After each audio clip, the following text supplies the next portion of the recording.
வணக்கம். தமிழ் ஆடியோ நாவல்ஸ்.com வழங்கும் அமரர் கல்கியின் சிவகாமியின் சபதம் பாகம் 2 காஞ்சி முற்றுகை 7ஆம் அத்தியாயம் சின்னக்கண்ணன்.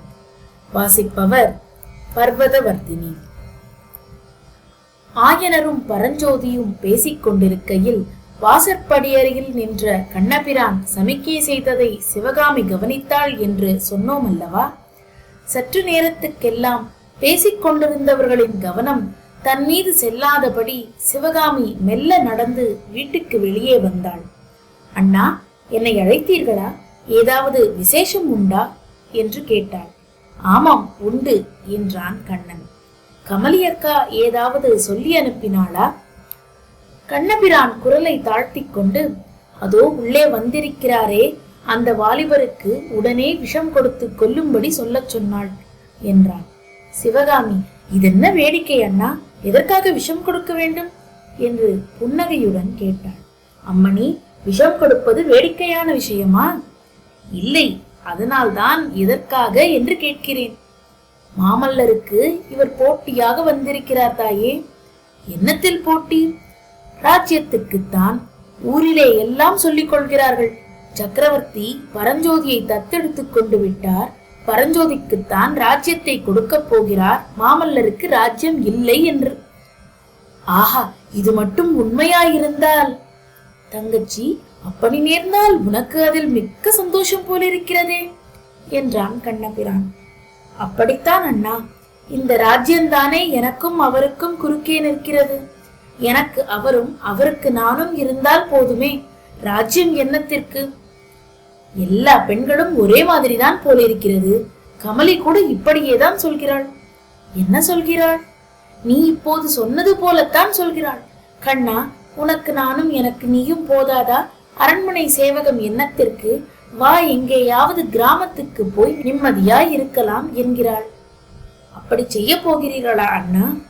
அப்படி செய்வதில் எனக்கும் இஷ்டம்தான். ஆனால் சின்னக்கண்ணன் குறுக்கே நின்றான். அது யார் அண்ணா சின்னக்கண்ணன்?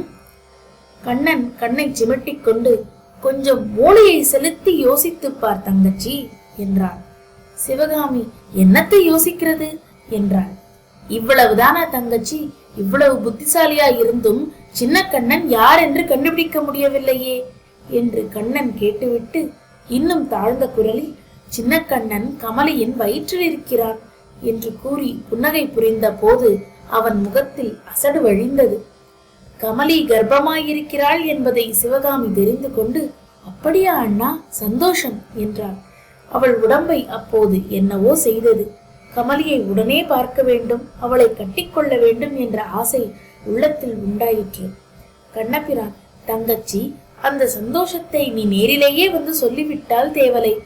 கமலிக்கு இன்னும் கொஞ்ச காலம் காஞ்சியை விட்டு புறப்பட முடியாதாம்.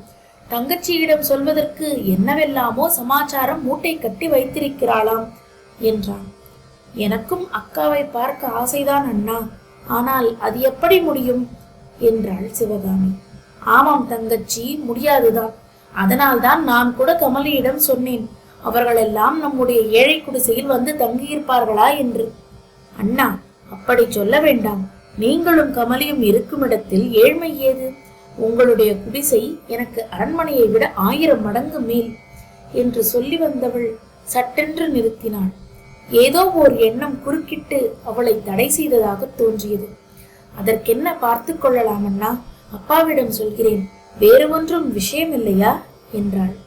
அப்படியொன்றும் பெரிய விஷயமில்லை, ஒரே ஒரு சின்ன விசேஷம் மட்டும் உண்டு. இன்று காலை நான் ரதத்தை ஓட்டிக்கொண்டு போய் அரண்மனை வாசலில் நிறுத்தியதும் மாமல்லர் என்னை தனியாக கூப்பிட்டார். பிரபு, என்ன விசேஷம் என்று கேட்டேன். ஒன்றுமில்லை கண்ணா, ராத்திரி தூங்கவில்லை என்றார். அதுதான் முகத்தை பார்த்தால் தெரிகிறதே, ஏன் தூங்கவில்லை என்றேன். புது தளபதியுடன் பேசிக் கொண்டிருந்தேன் என்றார். அவ்வளவுதானா என்று கேட்டேன். அப்புறம் ஓலை எழுதினேன் என்றார். யாருக்கு என்றேன். அப்பாவுக்கு என்று சொன்னார். சரி என்றேன். பிறகு மெல்ல மெல்ல இன்னொரு ஓலையும் எழுதினேன் என்றார். அண்ணா, ஓலையை கொடுங்கள் என்று சிவகாமி கேட்டபோது அவள் தொண்டையை அடைத்துக் கொண்டது. கொடுக்கிறேன் தங்கச்சி, கொடுக்கிறேன். ஆனால் ஓலையை வாங்கி கொண்டதும் நீ ஓடிப்போய் என்னை திண்டாட்டத்தில் விட்டுவிடக் கூடாது. என்ன திண்டாட்டம் அண்ணா? போன தடவை மாமல்லரின் ஓலையை வாங்கி கொண்டதும் ஒரே ஓட்டமாய் ஓடி போய் விட்டாய் அல்லவா? அதனால் எனக்கு எவ்வளவு சங்கடமாய் போய்விட்டது தெரியுமா? ஓலையை வாங்கிக் கொண்டதும் சிவகாமி என்ன செய்தாள்? அவள் முகம் எப்படி இருந்தது, கண் எப்படி இருந்தது என்றெல்லாம் மாமல்லர் கேட்டபோது நான் விழித்தேன். போதும் அண்ணா வேடிக்கை, ஓலையை கொடுங்கள். இன்னும் கொஞ்சம் வேணும் என்று தவக்கம் செய்துவிட்டு கடைசியாக கண்ணபிரான் ஓலையை எடுத்து கொடுத்தான். அப்புறம் ஒரு கண நேரம் கூட அங்கே சிவகாமி நிற்கவில்லை.